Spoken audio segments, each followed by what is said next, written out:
He has put it on the poster like the 4 ways of kind treatment, but I have a different translation too. That's the Sanskrit translation. Okay, we are about to start our next item, Dhamma discussion.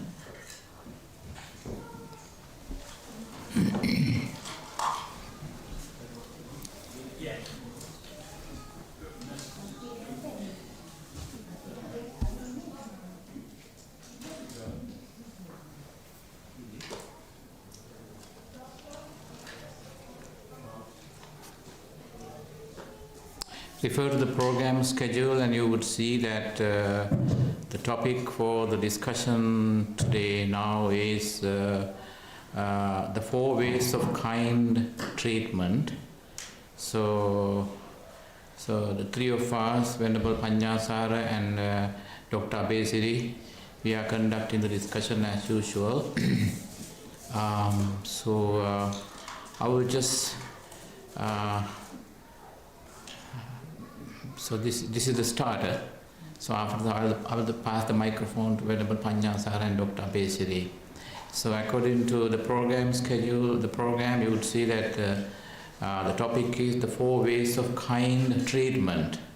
In Pali, it's called the Chattaro Sangha Vattuni.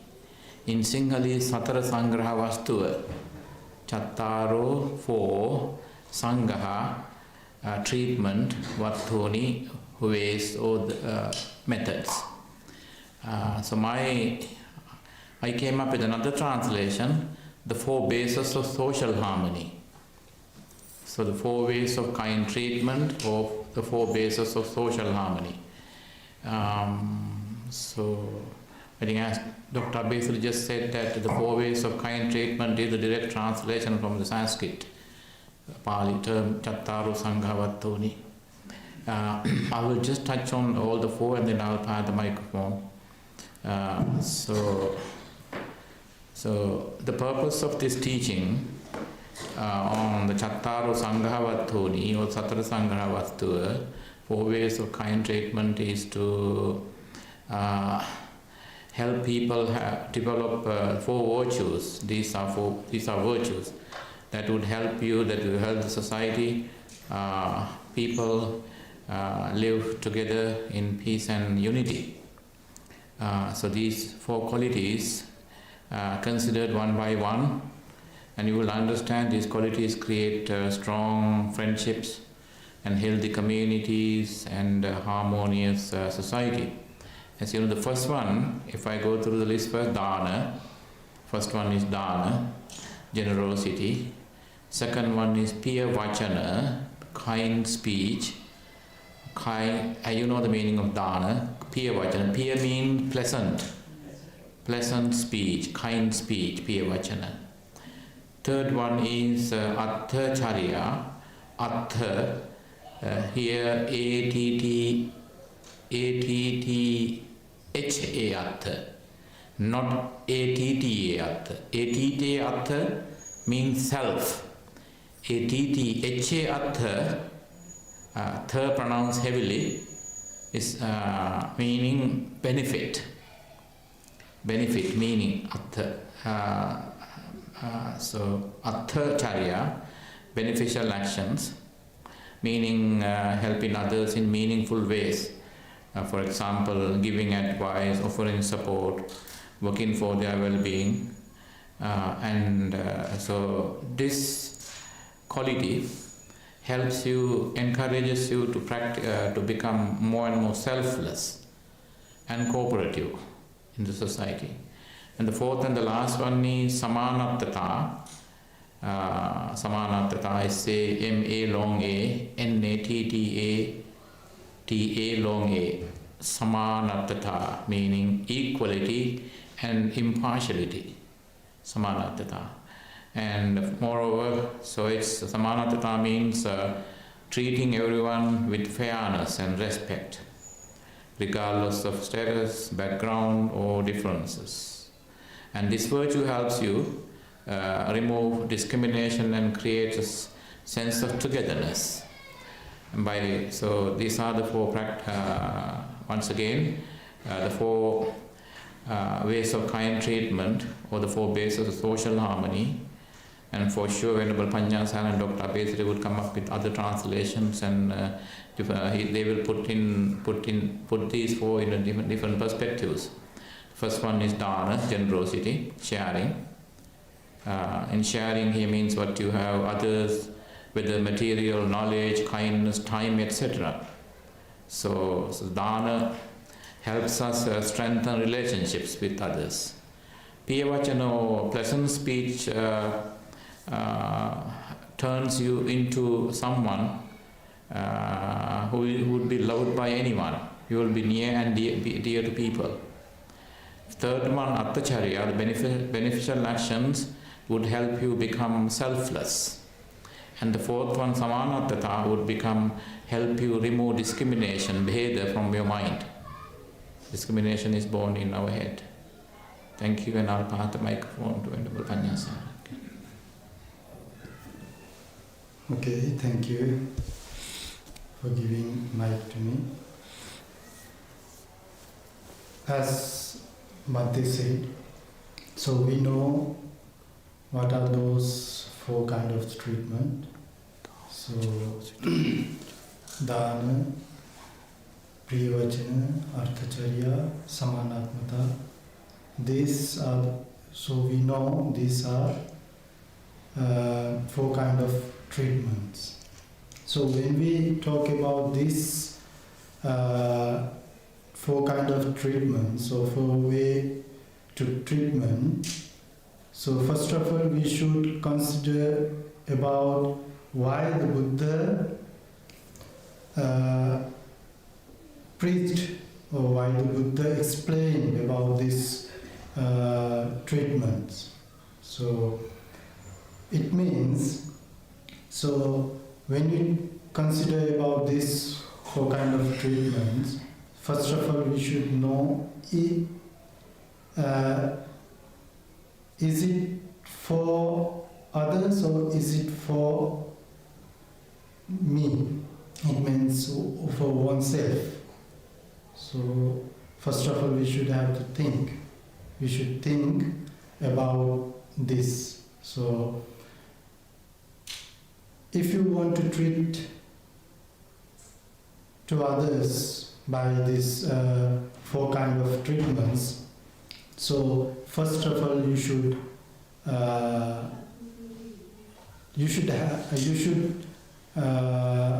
fulfillment. Yeah, you should be fulfill these qualities or these treatments to yourself first. So then after you can treatments to others. So always Buddha recommended and Buddha explained actually not to others. First of all you should fulfill or you should practice these treatments to your own self, and then you can treat others. So without yourself, treat yourself, you can't treat to others, you can't Sangha. Yeah? So that is why first of all you have to these qualities. So you have to practice these qualities. So that is why always, so if you want to treat to others by this by these ways of treatment, so as I said, first of all you have to practice, so you have to be with these qualities.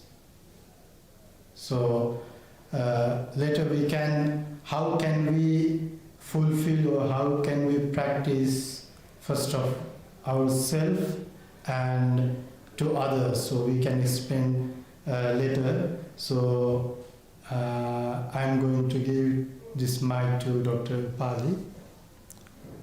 Thank you, Bhante. Sorry. The moment these 4 ways of kindness is described, a name comes to my mind, a name called Hattaka. Hattaka was one of the very well-learned lay disciples of Buddha. He always used to go to visit Buddha with a very large group. They mentioned that at least 500 people used to go with him. So one day Buddha asked, Attaka, what is the secret of your having such a big crowd with you? He said, Bhante, you told me the secret before, so I'm practicing it. That is this generosity,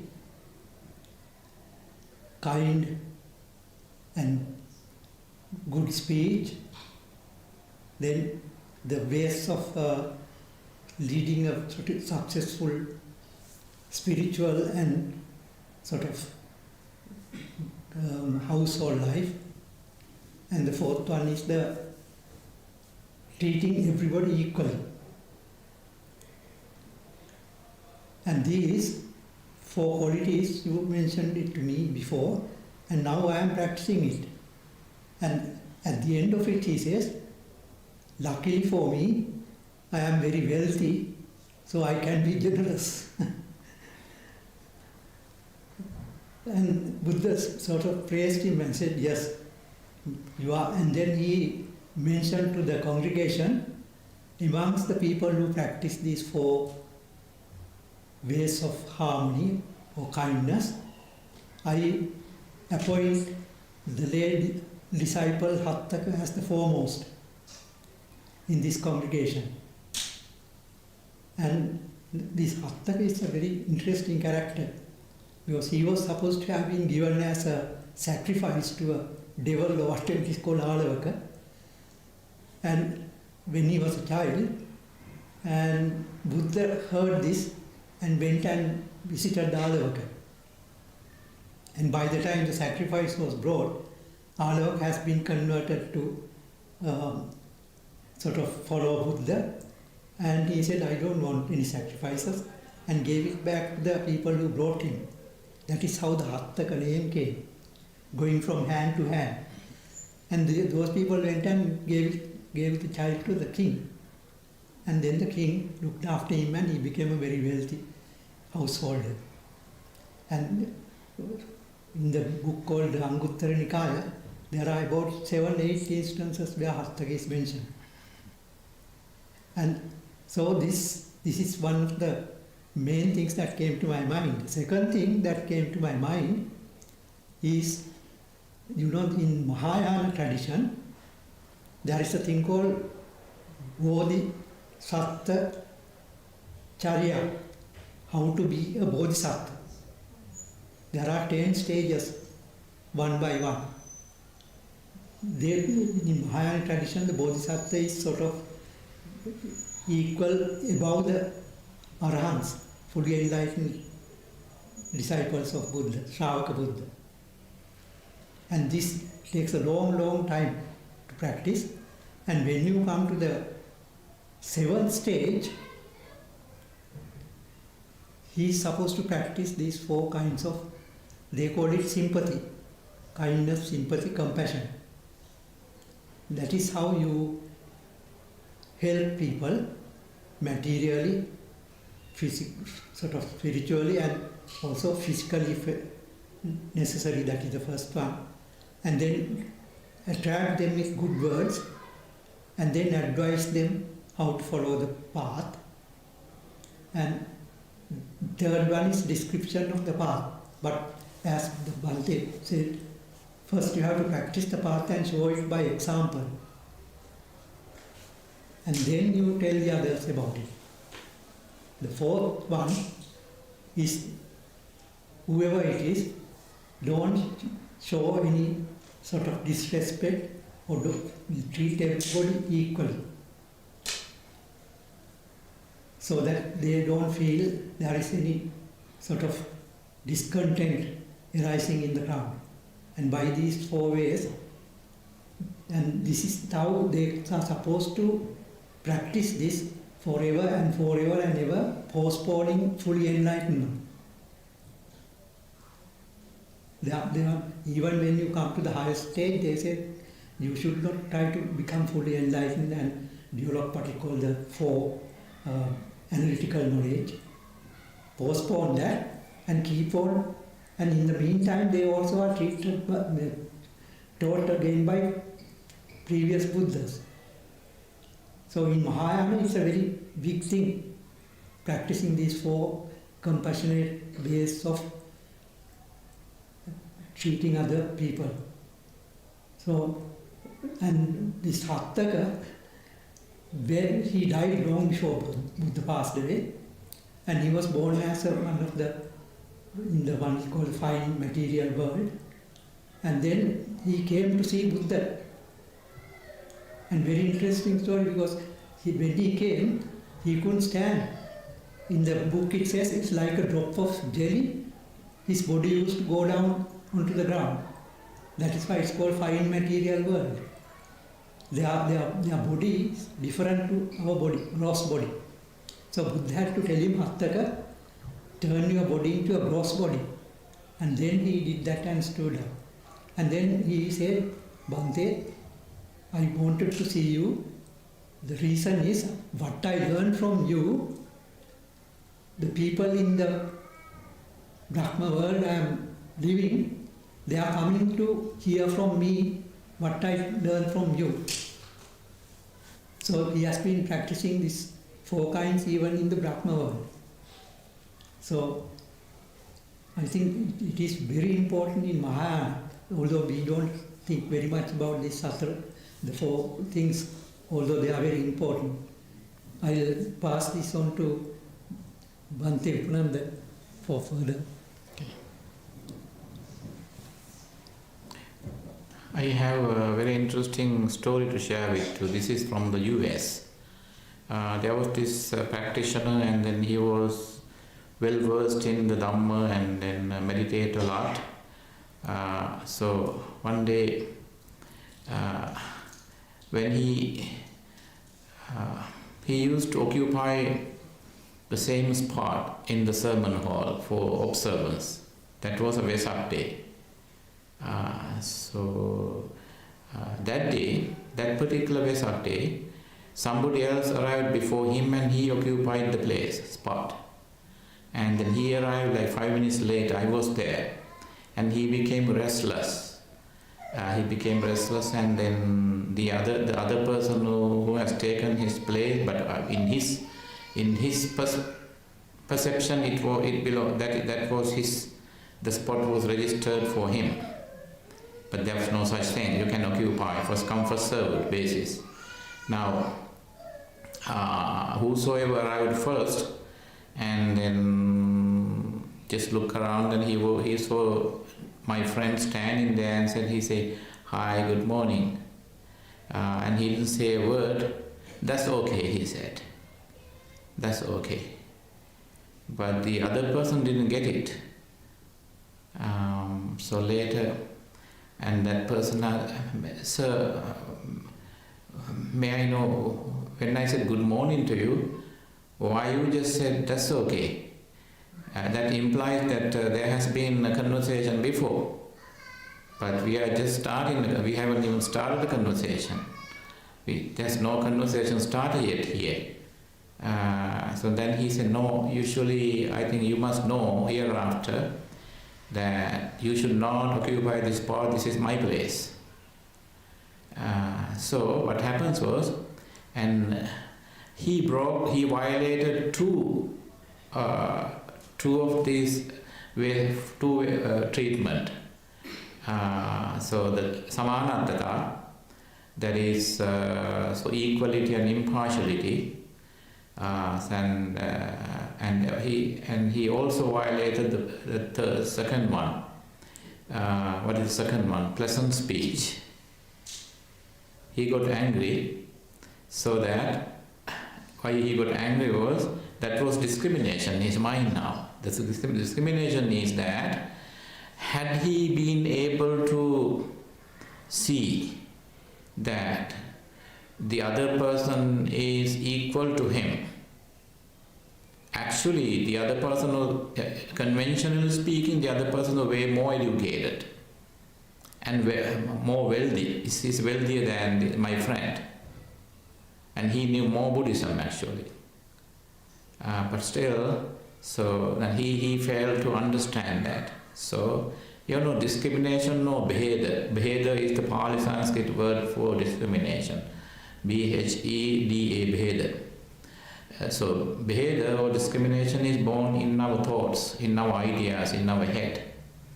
Then, consciously or subconsciously, we express our we express our bheda. Now, that's what happened to my friend. Because that day he couldn't occupy his favorite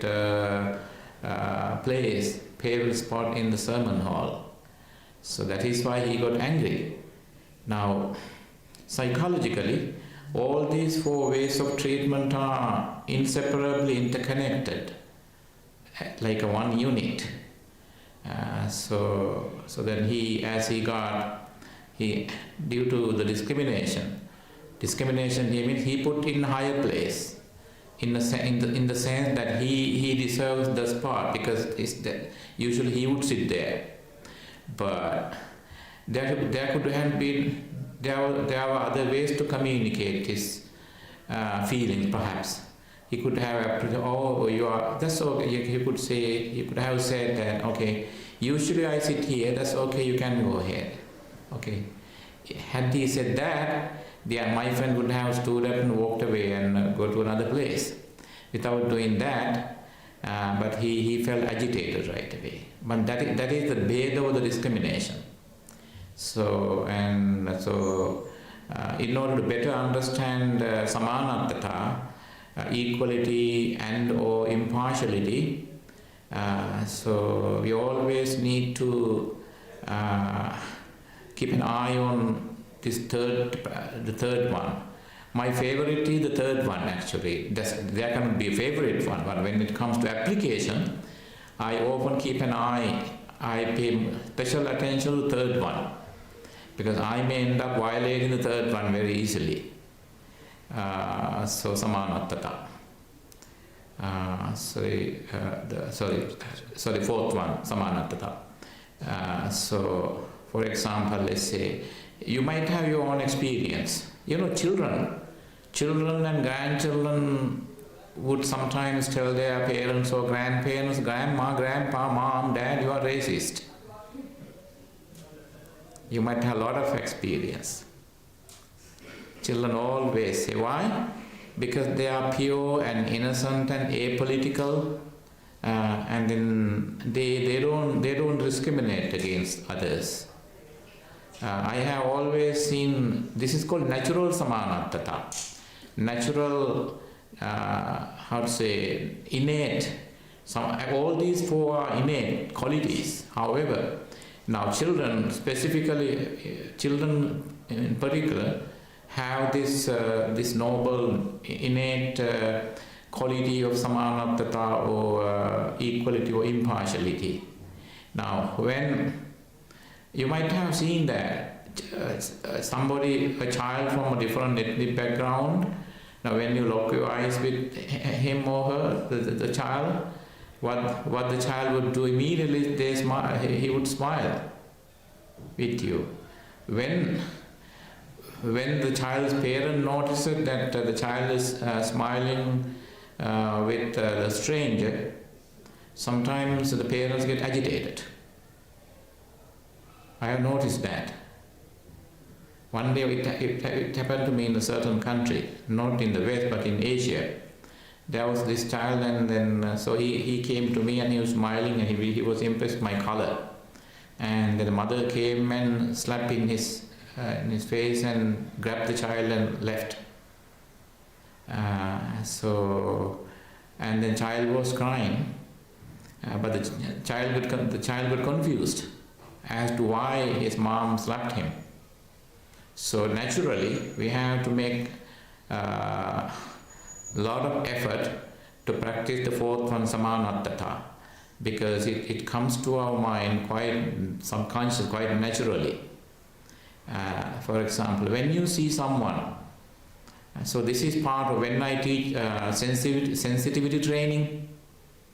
Sometimes, back in Sri Lanka or sometimes in different, then I train myself and also I train people with what is called a sensitivity training. Meaning, when you see someone from a different background, with a different intellectual level, somebody who is not familiar with your setup, your religious surroundings, your religion, etc. First we have to direct our what is called what is the third one? Pleasant speech. You have the pleasant speech. Whenever you see a stranger or somebody is not familiar with your setting or your setup, for example, somebody drop by or drop in, and then they don't know the decorum or mannerisms and all these to behave. In case you see someone just stepping into the shrine hall with his boots on or shoes on, you are not supposed to get angry because that person doesn't know. I have seen some people getting agitated or angry and start yelling at some people. Not here. If I am there, I would always tell them, sir, ma'am, don't yell at that person because he is here the first time. Had he known that he had removed the shoes, he wouldn't have done that. So at that point, you are the stupid one. Sometimes I use that word. You are the stupid one. Anyway, that would be against the present speech. But what I meant, the stupid way is the Moggallana. That's the word the Buddha would use. The word that Buddha used to call someone, advice is Moggallana. Stupefied person, stupid person or empty person. So sometimes we have to tell Moggallana. Mogga means empty. Empty means stupid. There's nothing in, like empty. So that's when Samanaptata is impartiality, that is the opposite of discrimination. And it is a subtle mentality. When you see someone, if you happen to say, he is from that religion, he is from that ethnicity, like that. So Samanaptata I personally use in sensitivity training workshops. Sometimes I notice that, so I put people from different backgrounds in the same room, and I just scan around and say whether somebody feels agitated by the presence of a particular person. So that being said, I just really want to share some practical stuff with you. Piyavachana, pleasant speech and impartiality. Piyavachana, pleasant speech and impartiality, samanaptata. These two you can very easily violate, disregard, ignore these two noble principles especially. Dana and what is the other one? Beneficial. Huh? Beneficial. So attacharya. Dana and attacharya they are part of our regular training, regular patipada or practice, whereas the other two, piyavachana, pleasant speech, and samanaptata, impartiality, they are very subtle, at the same time very complex. Thank you.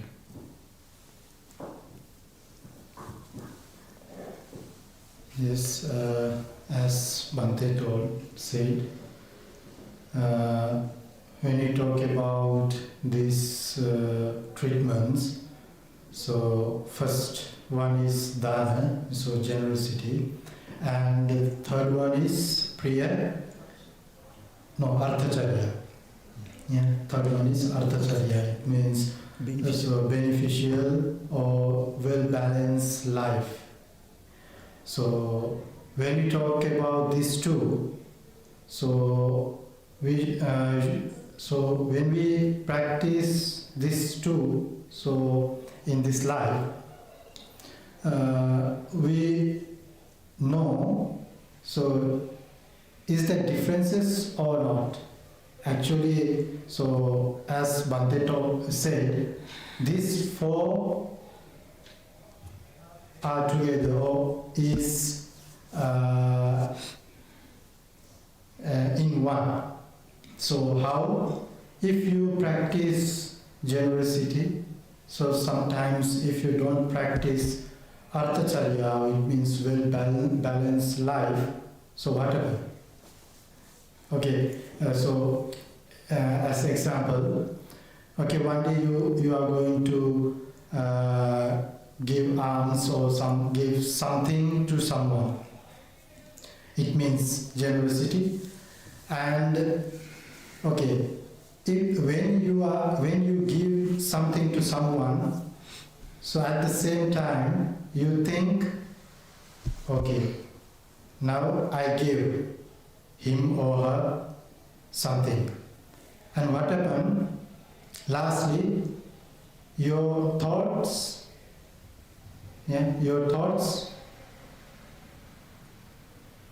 so sometimes maybe your thought is bad or your thought is good. Yeah. If it is bad, so whatever. So you blame yourself. Yeah. Why I give this to him or her. So first of all you blame to your own self. And then what happened?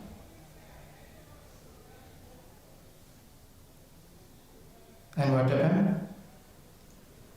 So you think, so your thought will be bad. And then if your thought will be bad, so what happened? Arthacharya. Is that good or bad? No. Definitely it will be bad. Yeah. So that is why, so if you are going to give something to someone, first of all you have to think. Yeah. So so you can give freely. Yeah. Don't think about him or her, what is he is going to do. Yeah. So if you want to give something to someone, give freely. Please don't see or please don't what he does with this something. So yeah, when we talk about fourth, second and fourth, it means priyavachana, yeah, present speech, and samanatmata, equality. Yeah. So when we talk about these two, so as the Bhante said, so these two are also we can practice in this life. How? Second one is pleasant word, yeah, priyavachana. Okay, when you talk, when you are going to talk something to someone, so first of all you have to think, is this good or is this bad? Yeah, to speak to someone. And then, okay, when you are talking to something to someone, okay, sometimes you think, I'm talking in good way. Yeah, sometimes whatever. That speech will be heard to someone. Yeah, your words will be heard to someone. So whatever. Next. Okay, we can get some example. Okay, here. Okay. Now you are all together in this hall. Okay, then if someone comes in this hall, so if you are going to talk with him is okay. if you are not talking with him, so what happened? Why? Why don't you talk with him? Because you don't know him or her. Yes? You don't know him or her. So, you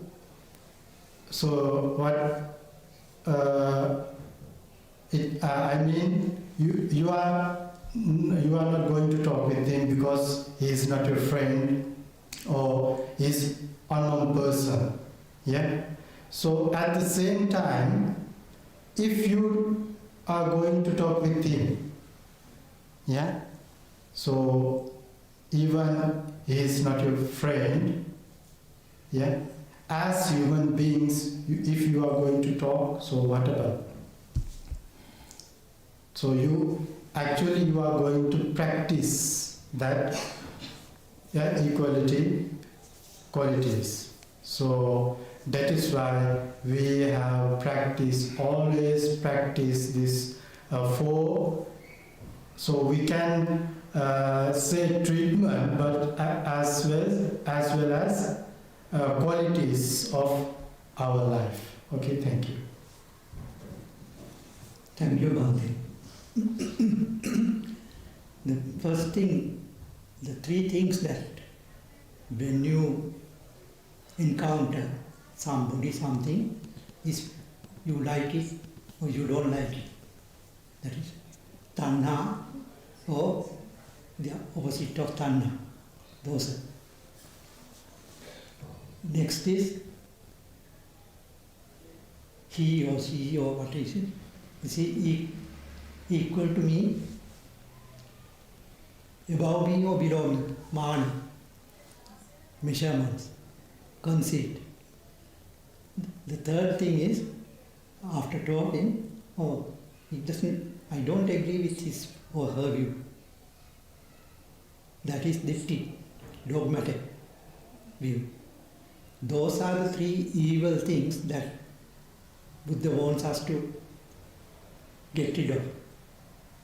And that's the antidote for this is these four ways of treatment. Be generous. If somebody said we don't like him or he's not good or whatever it is, be generous. Don't think like that. And think how would he feel if he knows that you don't like him. That is one kind of generosity. Similarly, in talking, you can speak good words, nice words, and don't get angry if there is no reciprocation from the other side. So that also you have to practice. When you practice kind words, you have to also tolerate the unkind words at the same time. Then the third thing is, if you don't agree with somebody's view,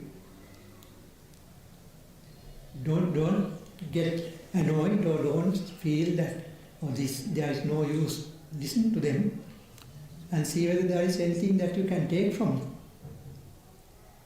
So as Bhante said, this works both ways, the subject and the object, with all these four ways of doing things.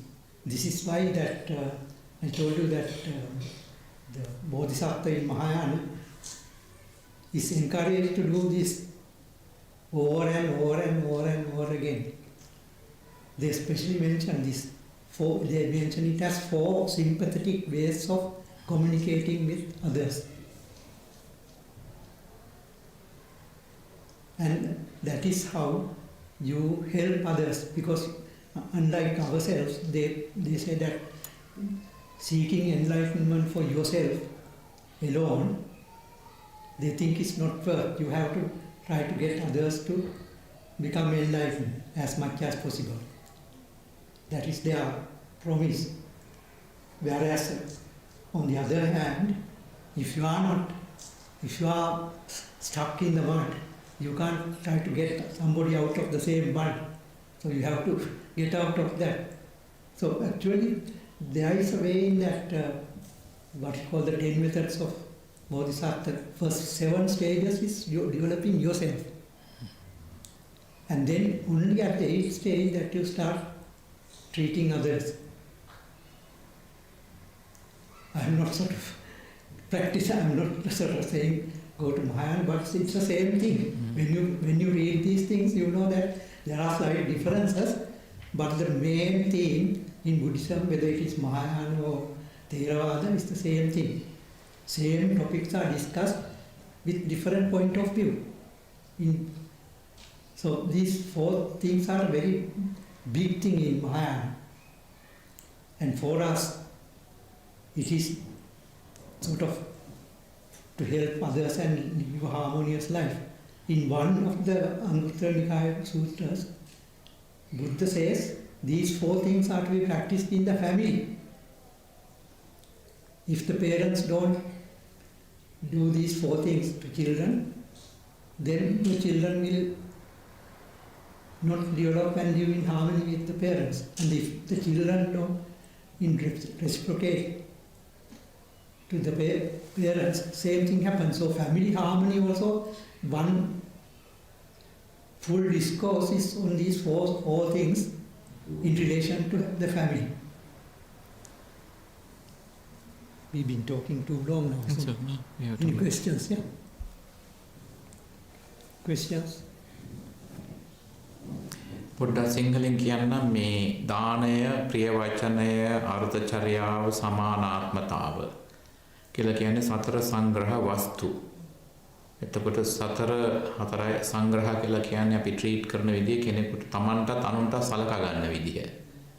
අපේ වෛද්‍ය අපේ doctor මහත්මයා සඳහන් කරපු විදිහට අර මහායාන බුද්ධ ආගමේ ඒ බෝධිසත්ව චර්යාව පූර්ණය කරනකොට මුල් පියවර 7ම තමන් ගැන.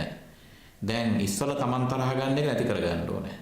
වෙන කෙනෙක් දැක්කහම තමන් කලබල වෙන එක ඉස්සලා හදා ගන්න ඕනේ. තමන් ඉස්සරලා ස්ථාවර වෙන්න ඕනේ ආධ්‍යාත්මිකව.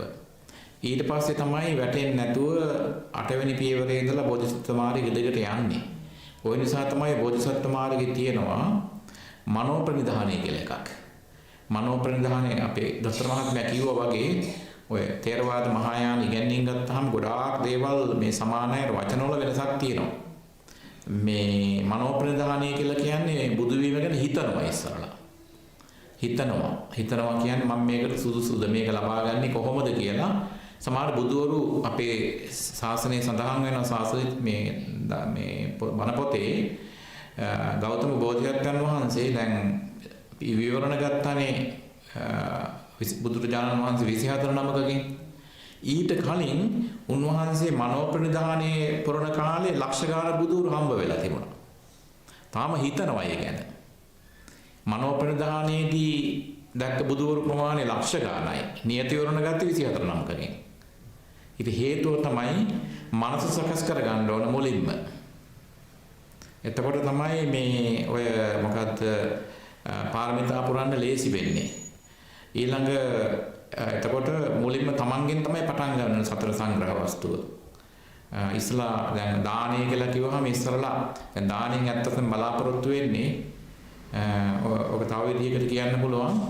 දැන් ඔබට තියෙන ඔබේ ලෝභය නැති කරගන්න වෙනවනේ ඔබට දෙන්න. එතකොට දැන් තව කෙනෙක් දෙනවා දැකලා අයි මෙච්චර දෙන්න කියලා හිතුනොත් මොකද වෙන්නේ? ලබුන්ටක බද්ධිහානට වගේ වෙනවනේ. නේද? ඒක මම ඉංග්‍රීසියෙන් කියන්නේ නැහැ මම සිංහලෙන් පොඩ්ඩක් මේ කියන්න ඕනේ. අපි සමහර අය ඉන්න සිංහලෙන් මට කියන්න කිව්වා. මොකද නැත්තම් අයින් කරන්න හොඳ නැහැනේ සමහර අපේ උපාසකම්බල කට්ටිය ඉන්නවා සිංහලෙන් දැනගන්න ඕනේ. මේ ලබුන්ටක බද්ධිහානට පෙර ආත්මකදී මේ ඔය පින්කම් සංවිධායකේ අපිත් ගම්වල ඉන්න පින්කම් සංවිධායක නැහැ අපෝ ඔච්චර දෙන්න පාමුරන්න දෙන්න පාමුරන්න මෙච්චර දෙන්න හොඳ නැහැ කියලා මේ ඒ ගොඩාක් පින් කරපු කෙනෙක් හැබැයි අනුන් දෙන දානේ පුංචි කළා. ඒ නිසා දැන් අමුන්ටක බද්ධිහාමුදුරුවෝ ආදි 2මාරක් 3ක් වත්තේ උසයි කියන්නේ. දැන් ඉස්සරෝම ආරාමයට ආපු කෙනෙක් හරි උන්වහන්සේ රහතන් වහන්සේ කෙනෙක්. පිටිපස්සෙන් දැක්කා ඉන්නවනේ. පිටිපස්සෙන් දැක්කහම ගිහලා ඔළුව අත ගන්නවා පොඩ්ඩක්. පොඩි නම කොහොමද? හැල්ල බැලෙන්න මේ පැහිච්ච කෙනෙක්. අනේ සමාවෙන්න මේ මහ රහතන් වහන්සේ නමක්නේ කියලා කියනවා. ඒ මොකද මේ පින්කම් පුංචි කරලා. දැන් මම මේක බය කරන්න කියන දෙයක් නෙමෙයි. හැම විටම දැන් දානය ගැන පුරනකොට when you practice dana, the first way of treatment, you not only reduce your own desire by sharing, by giving, and you also keep an eye on yourself whether you get agitated by someone else sharing or giving. That's very important. Some people some people don't give. They need to give. They also, encourage others to give. And they hate others giving, sharing. There was a very famous person in Sri Lanka those days, very well known I was a Samanera then. People would never invite him, but he would force himself into dana. He was well known as a great, how to say, he was very invasive. Now, it's very funny. Now, when somehow he would grab a bowl of a dish of curry or whatever, and now he would fill the spoon, and then by the time it lands on the monk's plate, it would be just like this is what he's doing. Just a bit of it. And also the household would get angry and kick him out and serve again. He was well known in the area, at Vayangoda area. Yeah. And he was well known as, Mattakundali's Bappa. Mattakundali's grand-uncle. Everybody know the story of Mattakundali, right? And it's no time to explain it. Google for that, Mattakundali. Scrooge. Scrooge, yeah, that's right. So that's how some people are. Some people, that's what happened to Venerable Laguntakabhatiya. Laguntakabhatiya was a well-known Arahat. He had attained full enlightenment. Now, but he was well known as a miniature Arahat. He would be like 3 feet tall, but he was in his late 60s. He was a Maha. In case somebody visited his monastery for the first time, and then when he is approached from behind, and then they would assuming that this is a Samanera because he's very short, and sometimes squeeze his ears, touch his head. And when Venerable Arahat Laguntakabhati turns around and see, oh my goodness, this is a great Arahat, you are very elderly. Because in one of his previous births, he discouraged people to give. When a generous person was planning to give something large scale, and he would discourage him to give and say, no, don't give that much. Don't give that much. So as a result, he was born with a miniature body, right? But there's another word in English, I'm not going to use it. So he was well known as dwarf, the dwarf Arahant in Buddhism. But that word is not so good. So that being said, dana, that's when it says dananta yuddhancha samana mahu. Sharing, giving is like a battle. You are in the battlefield, you have to fight. You have to battle with lobha, desire. And you also have to battle with dosa. Sometimes later on you will get angry with the party on the receiving end of your dana. Why did I give, as Venerable Panyasara said? It's bad that I gave him something. Never to have those negative afterthoughts. And then moha, and why did I spend that much of money? Moha. You get deluded by your own action, right? So that's all I got to say. 5 more minutes left. Any questions? Yeah. Do you have any questions? Or මොනවාරි ප්‍රශ්න තියෙනවද? Minutu 5 තියෙනවා. 5 minutes left. So remember the Pali words, right?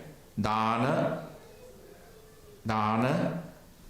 Piyavachana, Attacharya, Samanattata. Dana, giving, sharing, dana, generosity. Piyavachana, pleasant speech. Attacharya, beneficial action, actions that benefit someone, yourself and others. And Samanattata, equality, impartiality. Chattaro Sangha Vattuni in Pali. In Sinhala, Satara Sangraha Vastu. In English, 4 ways of ways of treatment, or four beneficial ways. So that's another word. Yeah? 4 ways of kindness. 4 ways of kindness. Pay a special attention on the 4th one, Samanattata, equality. Because we happen to, anyone can. The moment you are mindless, you violate the 4th one. It happens so quick that, for example, as you walk into a meeting and there's someone that whose presence you hate. He's here too. Why is he here? When you happen to make that expression, meaning you have violated, you have broken the 4th one, Samanattata. That's why it happens quite spontaneously. So that is ingrained in us from childhood. Exactly, ingrained. Yeah, exactly. Yeah. Yes, doctor. Yeah. That's ingrained. See, Buddha never, that's a good point, because Buddha has never theorized anything. He has simply explained negative and positive qualities that are ingrained, innate. So we are born with them. So, say something, finalize and conclude. Yes, that's right, because Buddha said to priest called Maha, when he asked, he said, even a little baby is born with all these qualities. So it is a natural thing to have unwholesome qualities, unless you are partly enlightened or fully enlightened. We are told people looking like this are not good. Yeah. True. How much I don't know. Mm-hmm. And in present society, so much of in present societies.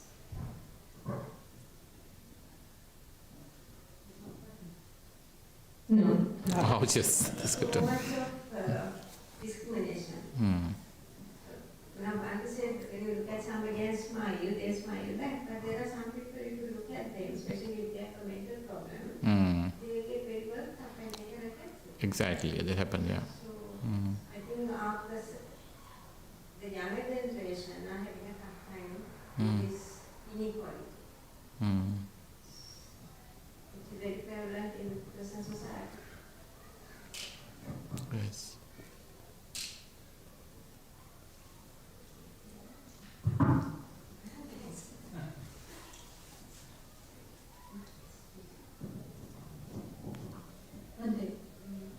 You said that discrimination is in everybody's head. Yeah, Beheda. It is. That's called Beheda in Pali and Sanskrit. So It's a natural, it's a... natural. Yeah. It's natural. Mm. And it depends on person to person. Yes. It's very difficult thing to eradicate completely. It's very, very difficult. There's a fine line between Beheda or discrimination and justification for self-defense. Yeah, it's a very fine line. Sometimes you have to defend yourself, but that's not discrimination. For example, there's a criminal in your neighborhood. And when you see that, you lock your door, right? When there's a criminal loitering in your neighborhood, and then you have to keep an eye on him, and when you see the criminal popping out, and then so you have to lock your door and you have to take some actions. But that is not discrimination. And that's a matter of law and order and ethics. Right? So that's a fine line between behavior or discrimination and justification for self-defense. Sometimes you need to keep certain people away. I mean, at arm's length, not at arm's length, millions of miles away. At arm's in Old English, so. In millions of miles, they still think. Yeah. So, Thank you. okay. Yeah. Exactly. Yeah. Right. Yeah. Would you touch on that, please, Doctor? Yeah. For everyone's understanding. Yeah. Buddha said Asevanacha Balanam is not associated with the Balanam is Unwise. not unwise or people who don't mean well to you or not Kalyanamittas. So everybody knows about Kalyanamittas is a person who will tell you when you are going wrong. Right. Yeah. And they'll select the correct time to tell you. They won't sort of put you down in front of a lot of people. They'll respect you and also they mean well for you. Yeah. So, but there are others who try to make use of you for their own gain. Buddha said to avoid people like that. And he said that is in the Ratana Sutta, that is the first thing, isn't it? Yeah. Moggallana, yeah. Maha Sutta, the first one. So, and to associate with the Pandita, associate with the wise. Exactly, yeah. No association with the like Bala is the very first blessing, because otherwise Balas would become the first menace to your bane and menace to your life, your progress. And it's contagious. Yeah, that's the first thing. So this is why when Gopali said that you have to treat everybody equally. When you say don't associate with the unwise, doesn't mean that you're going to scold them or do anything, but just avoid them. So just avoid them, yeah, exactly. That's the excellent point. Okay, our time's up. Next is the sermon, Dhamma sermon. Thank you, Doctor. Thank you. Thank you very much. Okay.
We'll answer later. Okay. That's an excellent question. So there are four types of birth. The last one is Sansedaja birth, microorganisms and bacteria. They also have a mind. The only difference is they have more like a single Cetasika beings. They have only raga, procreation and desire. We'll talk about, explain after the sermon. Okay.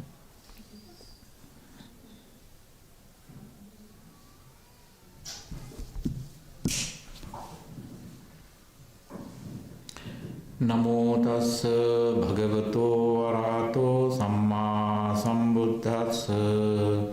Homage to the exalted one, the blessed one, the Buddha. So, for this Dhamma talk, that is going to be from 2 to 3, I have selected the topic Chaganusati. So, practice of generosity mindfully, or the mindful practice of Chaga. So, Chaga there are 6 types of Anusati meditations in Buddhism. Anusati means recollection. So 6 Anusati meditations. Anusati means to recollect, to contemplate. So first of all, I would like to go through the 6 recollection meditations. The first one is Buddha Anusati, recollection of the Buddha. Second one is Dhammanusati, recollection of the Dhamma. Third one is Sanghanusati, recollection of the Sangha, basically the triple gem. And Silanusati, recollection of one's own virtue, Sila that you practice. And the fifth one is Chaganusati, recollection of generosity or Chaga.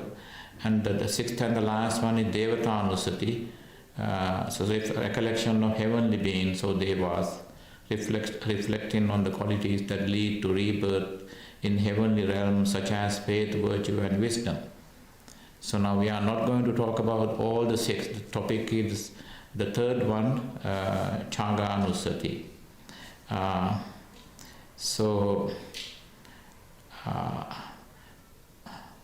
Lots of people have told me that they hardly hear about Chaganusati meditation. Mostly they do Buddhanusati, Dhammanusati, Sanghanusati, Silanusati and Devatanusati as well. Burmese people from Myanmar, Burma, they are expert on Devatanusati. Every time I go to Calgary, Canada, I'll be there in April. Even children congregate in the temple to do the midnight Devatanusati. Children are very good at Devatanusati. So, whereas our focus today is Chaganusati. So Chaga again is, we already talked about Dana. So you are more familiar with the Sanskrit and Sinhalese word Tyaga. Tyaga. The Sanskrit and Sinhalese word is Tyaga, Pali word is Chaga. So how you basically practice Chaganusati is I have been asked by the good time for that. There's no particular time to meditate on Chaganusati, but I would recommend that you do at bedtime. You know, most of the time you throw in bed at night, being angry, frustrated, tired, feeling discriminated against and so for a lot of things. Why not take a few minutes at bedtime to meditate on the good things that you have done for the society, for others? And that's Chaganusati. So a lot of my students in Miami, when I was teaching in Florida International University, so I had Wednesday I taught Chaganusati to my students. And some professors also came. So Chaganusati meditation, because there were few students who were so generous that they would share all their class notes, they would help others with assignment. At the same time, there were some stingy students as well. So, and those 4 students, my favorite students, they work with me, and then they suggested, Bhante, why not grab all those stingy ones into this meditation thing? So they were also invited. To be tactful, we would give coffee with sandwich. We contributed from our pockets to teach Chaganus. That's a practical thing. And later they also, those stingy, in their language, the stingy ones also they also started practicing. One day they brought chips, Doritos, one of the famous brands that people would love. Oh, I'm creating tanha in your head. And then when they brought in Doritos with some soft drinks, then I'm the one to appreciate, wow, we love Doritos, I said. Oh, and then one girl said, oh, I will bring you the next time too. Is it okay if you bring? Yeah, I'll bring next time. And for the next 5-6 weeks, so the stingy ones would sponsor the snacks. And later, I told other students, they are not stingy ones anymore, they are generous ones now. So, and then Chaganusati, meditation. As a meditation, so what you do in Chaganusati is, so it involves recollecting and contemplating your own acts of generosity, or the generosity of others too. That's very important. We talked about Venerable Laguntaka in our previous discussion. So while you engage yourself in generosity, while you practice generosity yourself, you also need to appreciate generosity practiced by others. As I said, some people, they can even appreciate other people practicing generosity, let alone their own practice. So, and then let's further look into the meaning of this word Chaganusati. So the general meaning is Chaga, is generosity, and it also means it is directly connected with one of the paramitas, nekkhamma, renunciation. Renunciation. Here we need to touch on two words, punya and kusala as well. Punya and kusala, right? So you may come up with this statement, Tathagato bhikkhave kusala samannagato. Tathagato, the Buddha, is endowed with kusala. And elsewhere, you hear this one. Anumattena pi punyena attho maihang navijjati.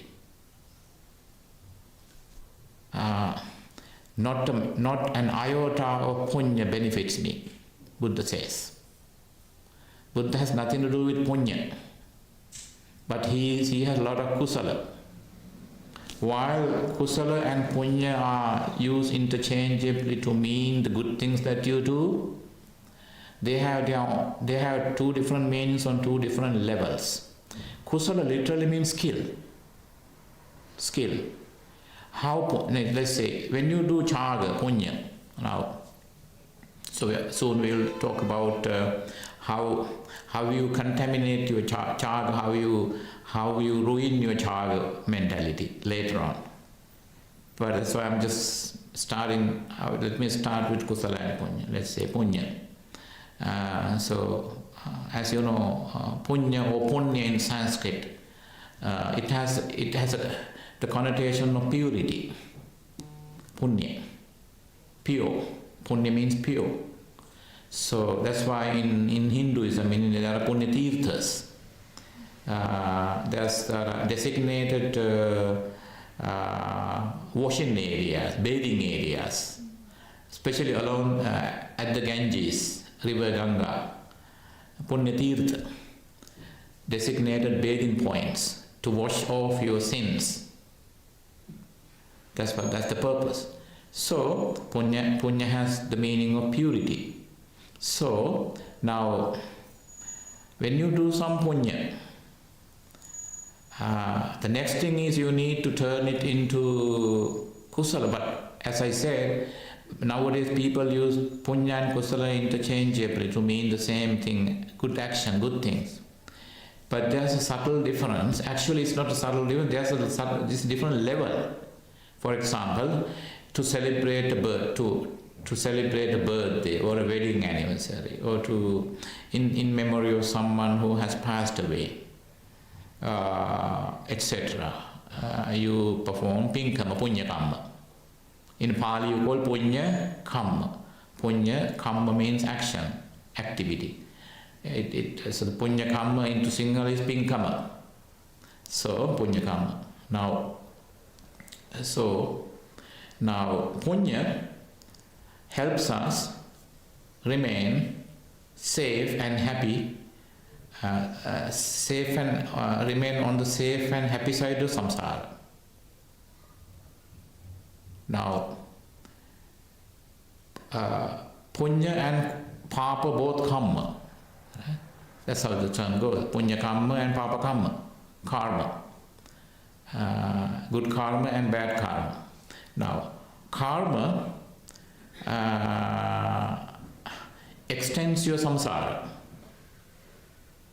So that's why we need to stop karmas. But if karma is a building block to our nibbana, if karma is a hindrance to our nibbana, to our salvation, why then punya karma is encouraged? Because that's also karma.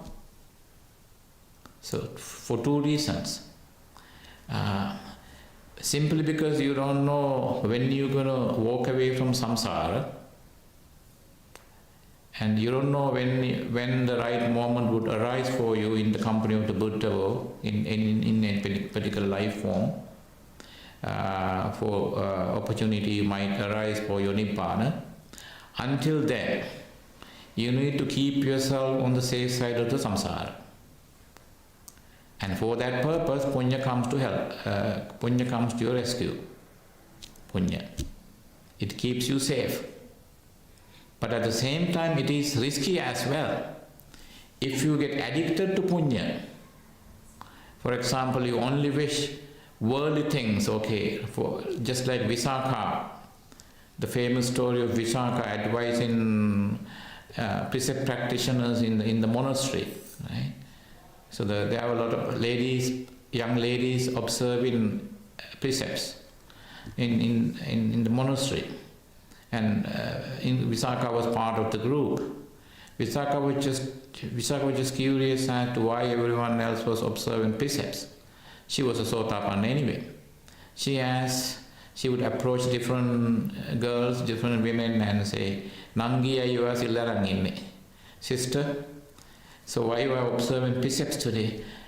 Sister, I'm not married yet. I want to have a good husband. Another one would say, well, I'm fed up with this human life. I want to go to heaven. Another one said, I hate my husband. He tortures me. I want to get rid of him. And somebody would say, this life is miserable. I am poor. And someone well-to-do would say that I have all this wealth, but I have no happiness. They are all worldly purposes. And punya is on the worldly level. Punya would keep you safe and happy on the worldly level. But it is just like if you are only concerned with punya, you will have all the belongings for a journey that would take you to an unknown destination. When you only concerned with punya, it is like you are in a journey to an unknown destination. You may or may not continue. You might fall into, you might get into trouble on the way. Might face an accident, samsaric accident. You might go to abhavya, abhabha. So that sometimes you might go to might be reborn into a miserable plane of existence. So that, and then appearance of a Samma Sambuddha is just years away. And you have been reborn into a miserable pain, so that you will miss the chance, miss the opportunity. That's called Khana Sampatti. The moment of conviction, the moment of awareness or the moment that qualifies you for awareness. That's called Kana Sampatti. So that is why punya helps you. But again, now how to turn punya into kusala? It's the same thing. How? That's when you apply a sense of renunciation, nakkamma, into that. Let's say, my husband, my wife is so happy that it was a good turnout and everybody enjoyed the food, cake, drinks and all these things. I'm so happy that we spent a lot of money for me. And at the same time you take a deep breath and I did all these things to make someone happy, my husband happy, my wife happy. And it was the money that I earned with a lot of difficulty. However, I was able to make others happy. So by spending my money over this thing, I made happy. So I was able to let go of my money. I must let go more and more. That's when you transform steadily transform your punya mentality into kusala mentality. And most of the time people don't go to that far. So that's when, especially in Sri Lankan Buddhism, in Thai and Theravada Buddhism in general, however, regardless of the type of pinkama or the punyakama or the activity that you do, a monk or someone or you yourself would think about Nibbana as the last thing. Right? You might have seen here all the time the monk would say that. Ultimately, may this lead you to Nibbana. Meaning, you are just being reminded, it's okay to do punya, it's okay to celebrate all within this worldliness, on the worldly level. However, later, but there must be another purpose. And that purpose, unless you aspire to achieve it, it won't come back to automatically. You have to purposely wish it, Nibbana, walking away. Otherwise, the punya, when you do punya, you don't have to program it when to come back. Once you practice generosity, results would come to you, and you don't have to invite them back. Whereas Nibbana is different.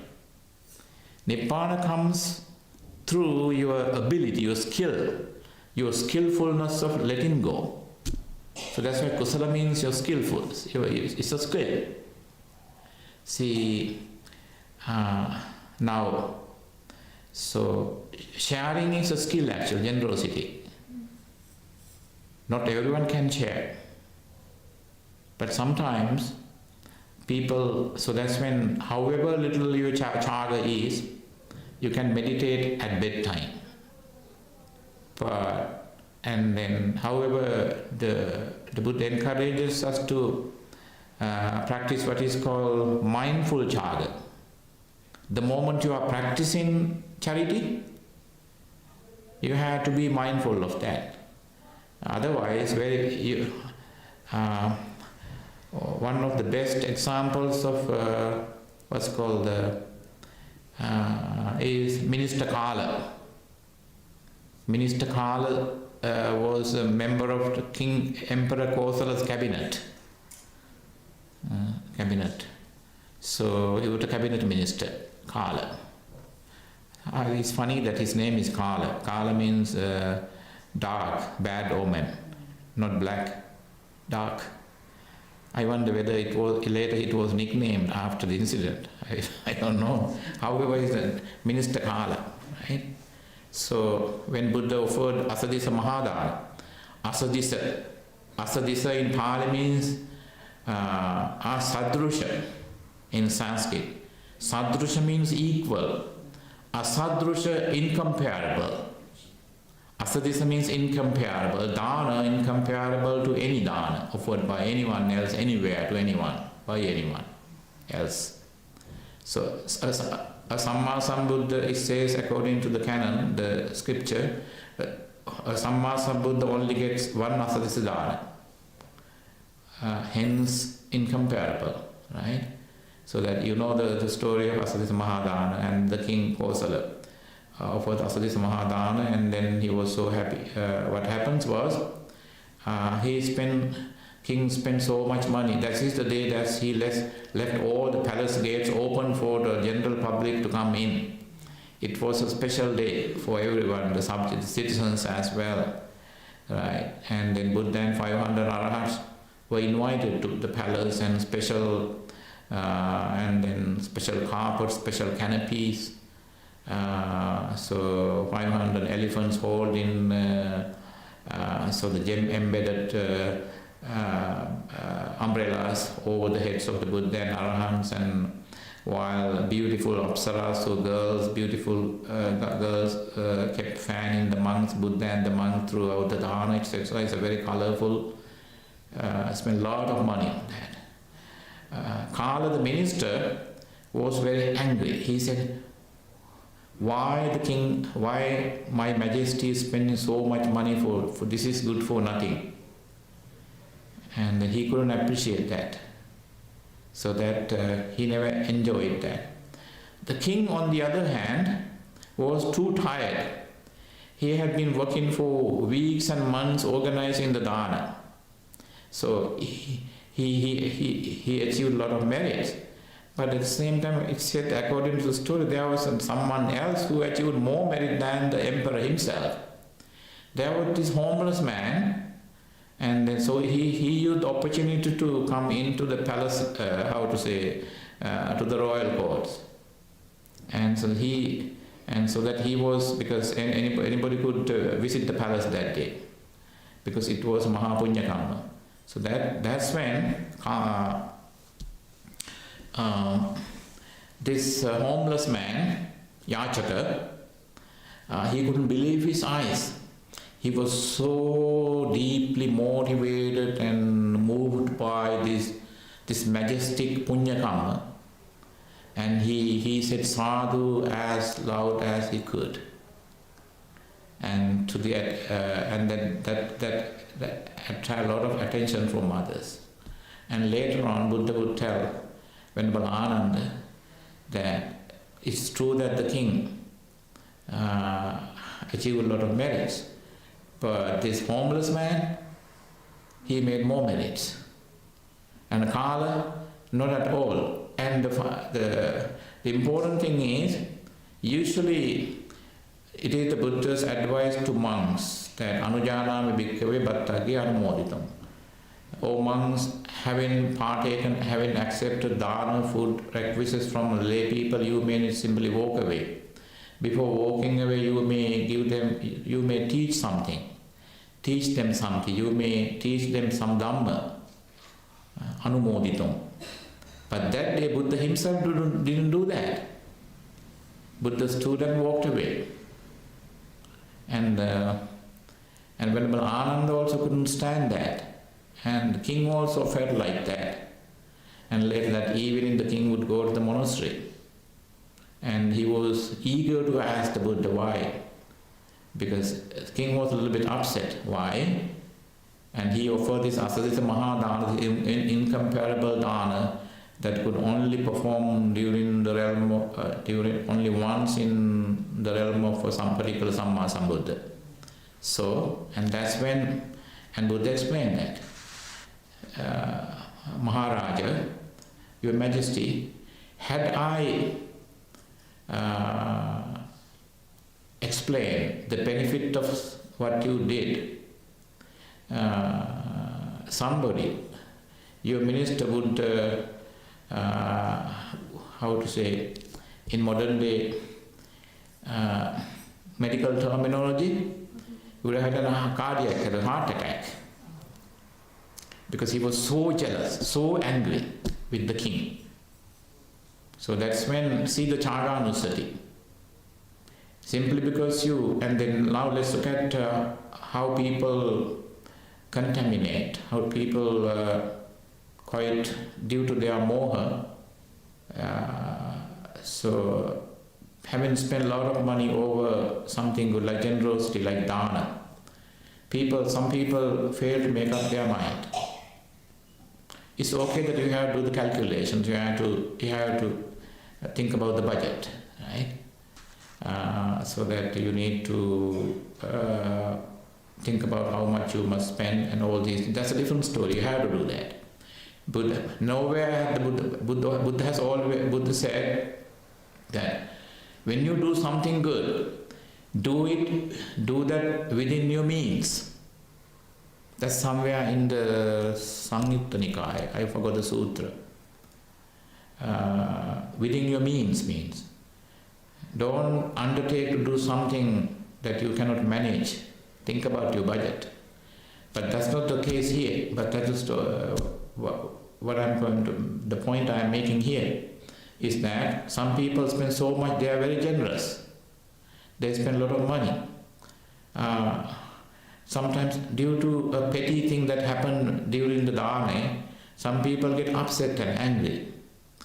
One common thing is that sometimes some people make some unnecessary remarks against the generous person. I heard these things with my own ears. For example, recently in the house when I went, not in London, not in England, that was in the States. It was a huge dana attended by so many people. A rich person, a lot of monks, and he also arranged. He had also makeshift hall to accommodate lots of people. There were 400 people to partake lunch. And then I remained there because a friend of mine. And all of a sudden, somebody eating said that, I don't know why our friend is, he's stupid and he shouldn't have spent that much of money on this. But he's eating there. I know a lot of people do make that bad remark while enjoying the food that you offer, and they say something against you. And when you hear that, you become sad.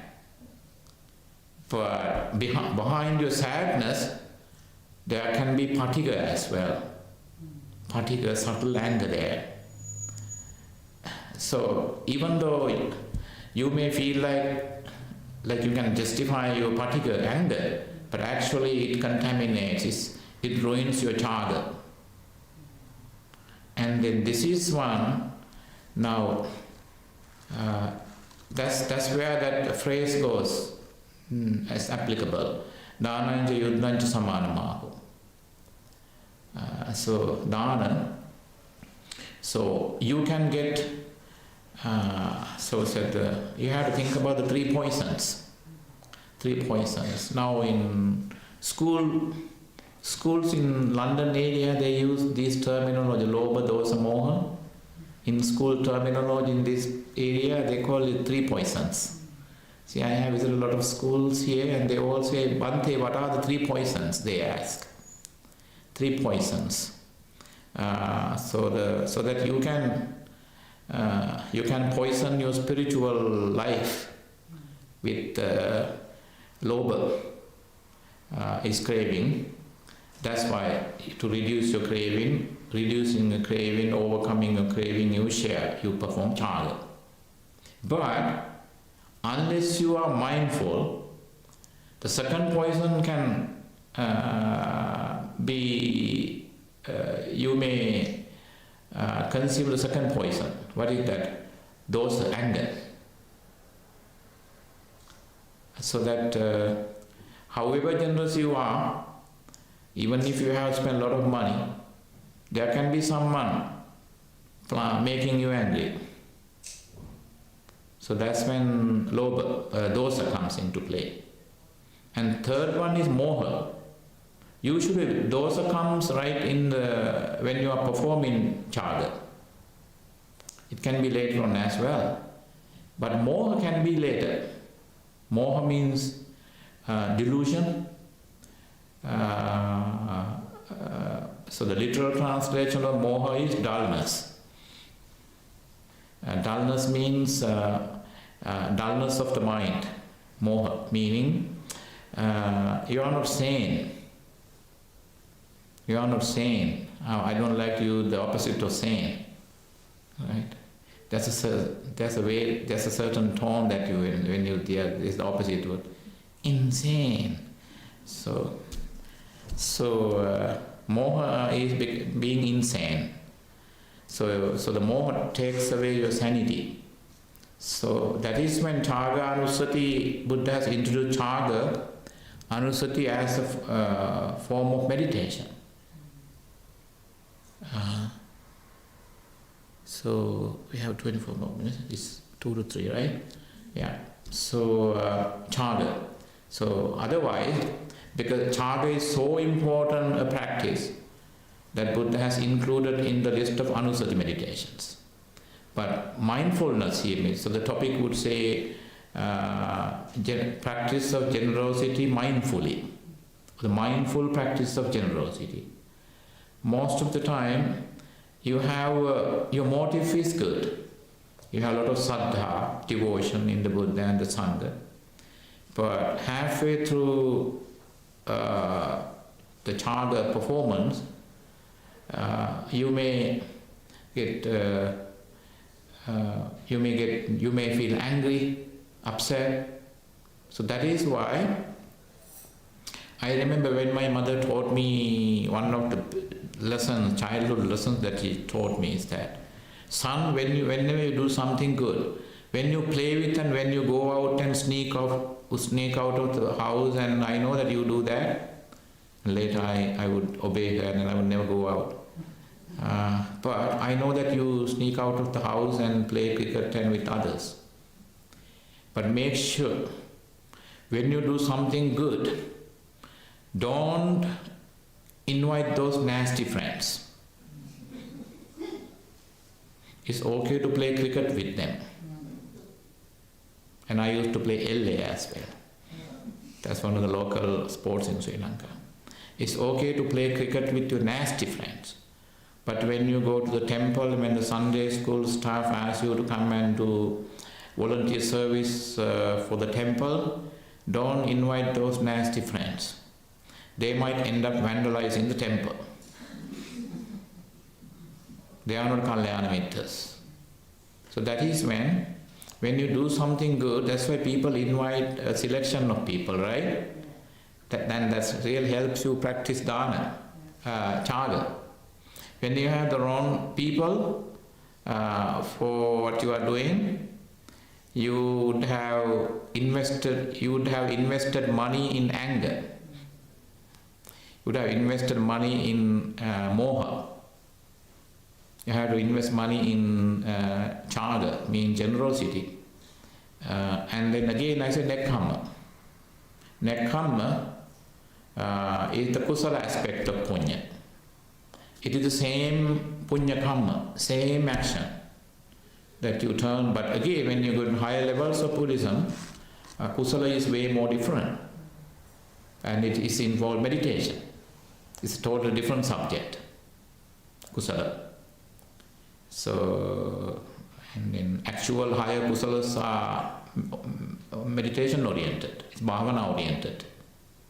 Because meditation is a must, but with the chaga, that's why chaga is a form of meditation. Means, if your meditation on chaga ends up like this, let's say you meditate, you practice chaga anusati at bedtime for like 5 minutes, like this, okay. Today I got all my good friends for the party, and everybody enjoyed food, and then they could even pack their own meal for tomorrow, so that I was so happy that everybody was happy. So then, and you know what, X told me that I'm the best person, I'm the most generous, and Y said the same thing, and B, oh my goodness, B said that I am incredible. Oh, and N said, well, I'm the most gorgeous person. And okay, and then you go to bed, that's not chaga-anusati. That's tanha. That is tanha. And that's punya level. You just ended up in punya level. That's not chaga-anusati. In order for chaga-anusati meditation, then you have to let go of all those appreciations, all those how to say, words of praise, the good things that you heard from the participants. Instead you have to say that I made people happy. How? Because I spent my own money, my earnings. How I made money? With a lot of difficulties. By using my own things, I made people happy, and they were happy. But at the same time, I was able to let go of my money. Letting go. That's when you put your mind into nekkhamma, letting go. And that's the actual part of Chaganussati practice, letting go. Otherwise, what is that? I think on a previous occasion, also in one of our classes that we had here, we discussed 3 terms. Remember, dana, adana, and upadana. Dana, to give. Prefix A means pulling towards yourself. Dana means to give away from you. Things that leave you, things that you let go of from you. Dana. Means pulling towards yourself. Adana. So, if you simply end your Chaganussati meditation, all the 30 people who attended the party said, I am the best person in the world. Alas, what a moment. Oh, I'm so happy. So that's not Chagan, that's simply the Punyakam. Whereas when you put that, and then you even let go of those praise and things. You let go of praise that came from the people. You don't develop any desire out of that. You don't create any more, you don't enhance your tanha to that. Don't feed your tanha. Tanha means thirst, right? That the literal tanha is, English translation is, common translation is craving. But actually literal translation is thirst means, tanha means thirst. Both start with T. Tanha, T for thirst, T for tanha, T for thirst. We are thirsty of praise. If you are, toward the end of the dana, if you are thirsty of praise, a good name, let people say that you are good. But at the same time, if you only expect people to praise your dana, and thereby you put yourself at risk. Why? And you will pay the same attention to someone making some bad remarks against you, of you. So that's a risk there. If you expect the good things, you also need to expect the bad things as well. Because you cannot regulate people thinking. You cannot regulate people's speech. So then you let go of praise. And then you think that the praise that came from good words and came from my friends. Okay, good. So I'm happy that they made those things and they like it. But then again, you don't think about if you continuously meditate on the appreciations that they made, you may hibernate happily. You may fall asleep happily. Sometimes you will have a lot of video screening in your sleep, dreams. But that's not Chaganussati. You have to let go of that, nekkhamma, and you would say, I should be able to give more. Give more. So, and then in case, that in Chaganussati meditation, you have to remain mindful of the 3 poisons. Lobha, desire, dosa, anger, and moha, delusion. So, I know one of my friends in Sri Lanka. He's very wealthy. Now, he is very famous for doing a lot of things. would love to contribute to organizations, temples, schools, but those schools or temples and they must be located in a popular town, not in rural areas. Even if the sapling from the Sri Maha Bodhi, under which Buddha became enlightened, or the one from Anuradhapura, is planted in a village temple, he is not the, no, I don't like that temple because it's in the rural. Most people don't see that. If I can build, how to say, ranwater, how to say in English, so this gold-plated wall, whatever. So then he wouldn't do that. Now he looks for glory, but is this right? One day, and he told me that one day I want to come back as a majestic king and offer dana to Buddha Maitreya. Then I told him, but I wish that you achieve your dream, but you are doing it the wrong way. Why is that? Because you have so much ego. That's not the way to do that. Mana can land you not in...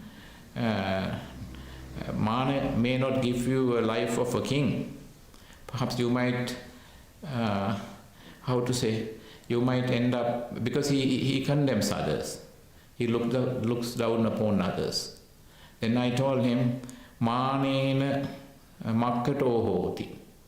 Adimanena kukkuro. That's this saying in Buddhism.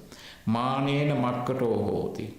When you are conceit, when you have conceit, you are extremely unnecessarily proud of yourself, you might land in the body of a monkey next life. And adimanena, if you are really, really conceitful, I mean, so proud of you, I mean, you condemn others, you belittle others. Not, pride is a good word. Conceit is a bad word. But we have the difficulty with the Pali term when we translate into English. Conceit has a negative connotation in English. The pride has a positive connotation in English. Let's say, I am proud of your achievement. But in Pali, mana doesn't mean pride. Mana means conceit. It has a sense of, it implies that you are proud, and then at the same time you condemn others. You promote yourself and belittle others. That's what mana means here. Mana literally means to measure. So the mana has a negative connotation in Buddhism. So anyway, adimana. Adimana means you are extremely unrealistically mana. Kukkura. Kukkura means dog. Kukkura means dog. But don't take it literally. I mean, this is a metaphorical problem. Metaphorical. Take it metaphorically. So that's why there's a saying in English and in different languages too, right? We love dogs, keep puppies at the same time, and some people say, okay, now he has become like a dog, he has to beg for others. Unless somebody gives him, there's no way for him to eat anything. So dog has that connotation in English and different language, almost in every language. It's not to insult the dog, but that's a saying. So now back to nekkhamma. So when you are doing that, let's say you are now, how to be mindful when you are performing a pinkama or a punyakama or some charity like dana. Right? Say now, I have seen sometimes in Canada, in the US and here too, in this country too, sometimes some people line up to serve the monks or the precept practitioners sometimes. Now, somebody almost runs over the other person and say, you don't know how to serve, let me serve. They become very rude. Most of the time I'm the one to later I would later confront them and tell them, please, sir, ma'am, don't do that here. Some people, because that's why a lot of people do that. I know some people do that. They don't let others serve. They want to show their authority. They show their authority in a way that you don't know how to serve, let me show you. It's a different way of telling others. You can let them know, okay, yeah, that's the way, okay, go ahead. And then if you say this, if you use like a phrase like this, you don't know how to do that. You raise your voice and say that. Actually, you harm the chaga of the other person serving, and also, at the first place, you contaminate your own chaga. So it can adulterate your chaga mentality. So that's when, and then in order to practice chaga, so you have to always start with metta. Metta really helps you if you start a pinkama. There may be people with different mentalities coming over to serve the monks or to serve the people and serve the homeless people, anyone, whatever the type of charity you are performing. And you always make sure to take a deep breath on and off and say, I should not let anyone make me angry. I cannot regulate people's speech. In case somebody says something negative, I would just let go of that. And you prepare yourself. I always tell people, practice metta before you start dana. Prepare yourself. It's like a orientation thing, self-orientation. So otherwise, this is called the Maras. Maras are there all the time. Mara, the Deva, he doesn't have to come down from the sixth heaven down here to tempt you. Maras are within you. Maras are around you. Right? When you are angry, that is the Mara. When somebody else is there blocking you or saying something negative, and that's the Mara. So in practicing Chaganusati again, while you probably the moment you are practicing Chaga, you are too busy and you are too tired, probably you don't have, you may not be able to be totally mindful of what you are doing. But later you can meditate on that. That's the second reason why Buddha has wrote us. It could be post-Chaga meditation or pre-Chaga meditation. Either way. So it starts before the actual Chaga. That's where you think about the Chetana, your motive, your intention. Pubbha Chetana, Munchana Chetana, Apara Chetana. Pubbha Chetana is the pre-Chaga intention. Let's say you decided to practice Chaga generosity on May 31st, 2026. Right? Let's say you have the date set already now.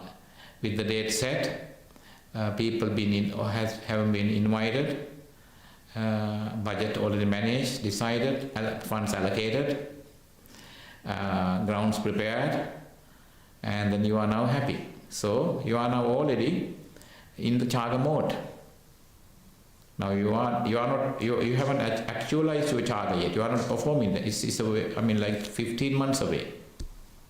Maybe 14, 13, 15 months away.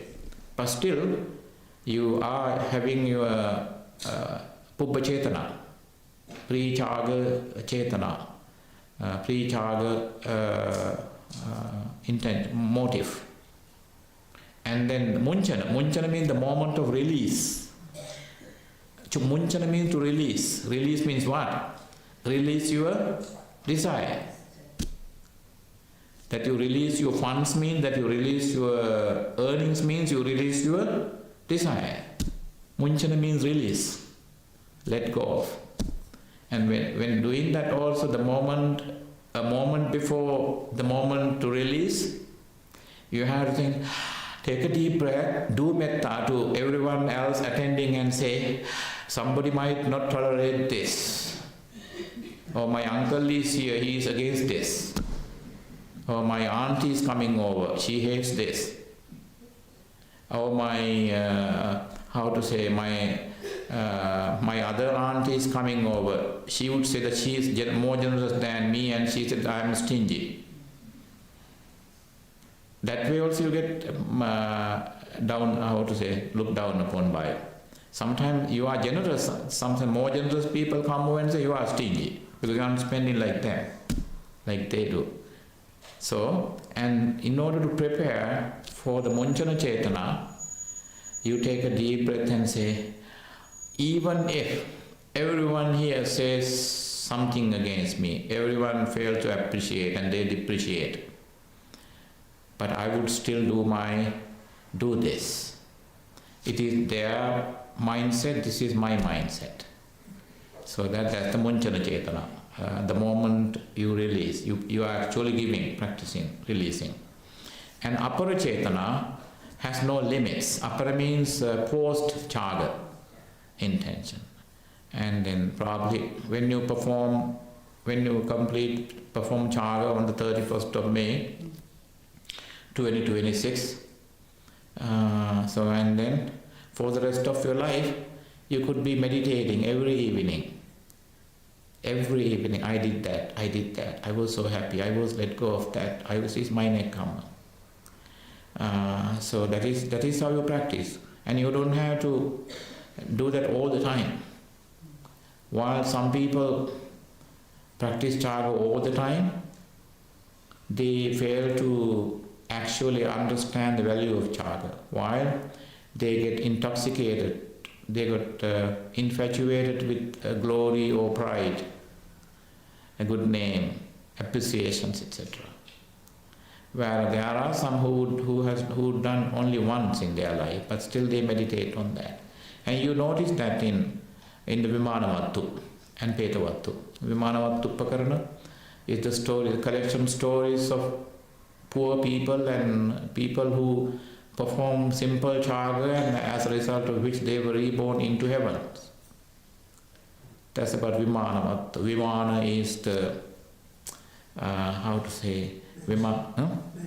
Mansion, yeah. Mansion. Vimana, Vattu. Divine beings have their own portable mansion. It says at Vimana.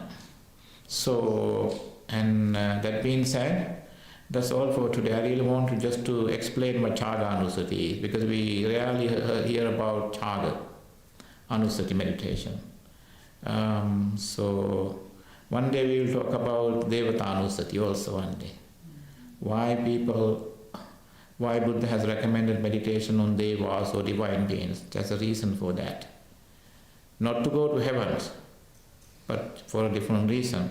So once again, Chaga means generosity, Anusati means recollection. You meditate on the charity or generosity that you practice. And when you practice generosity, you have to watch for three enemies, lobha, desire, dosa, anger, and moha, delusion, or so dullness of the mind, insanity, so the absence of sanity. So then you have to prepare. Always have a sense of metta in the back of your mind before, during and after chaga, so that you can avoid people,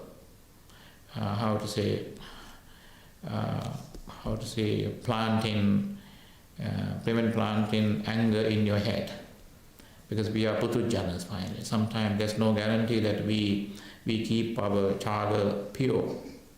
We may end up being angry or frustrated, or sometimes I know after certain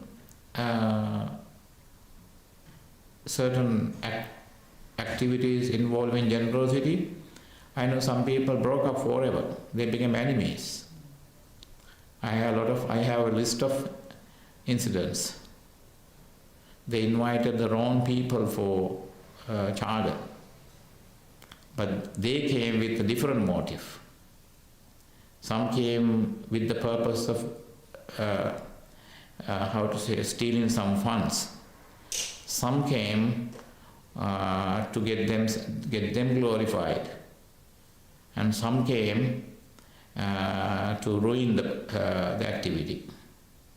Morals are everywhere, right? So that's all for today, Chaganusati. If I were able to give you some insights into the practice of Chaga, then I would be happy. Because I know you are regular Chaga practitioners and you practice Chaga a lot in your life. So that may the Chaga that you practice, while automatically Chaga brings you merits, punya, but you have to make a deliberate effort to turn your Chaga into Nekkhamma, to let go of, and that is when the ultimate purpose of Chaganusati is Nibbana. That's the whole purpose. So that is why Buddha has created this dana-based recollection meditation. Because people, the moment you are performed, so due to tiredness, busyness, lack of awareness, etc., you may not be able to do that mindfully. But you have another chance to do that after you have done that, at bedtime, at night, or at your free time. You can meditate, you can contemplate, you can recollect Chaga. Okay? Thank you. Abhivadana Silissa Niccang Vaddha Pachayino Chattaro Dhamma Vaddanti Ayuvanno Sukhang Balang.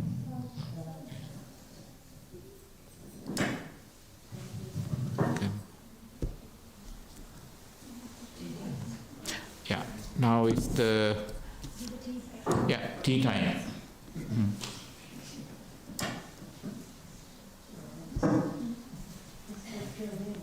I think its tea time is how long? 15 minutes or 30 minutes, right?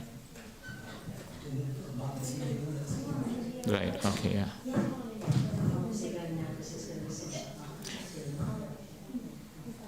Yeah, 3 to 3:30 is tea break. From 3:30 to 4:30 is the Sinhala sermon by the Venerable Sila Vimala.